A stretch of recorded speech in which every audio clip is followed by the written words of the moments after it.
أعوذ بالله من الشيطان الرجيم.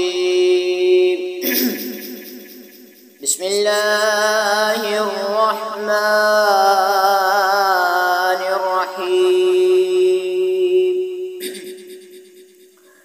القارعة ما القارعة وما أدراك ما القارعة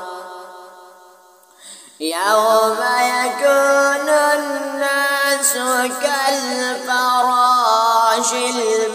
المبثوث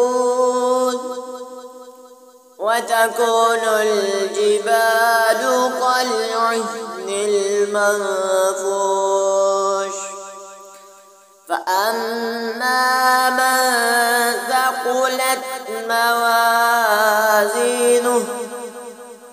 فهو في عيشة راضية وأما من خفت موازينه فأمه هاوية وما أدراك ما هي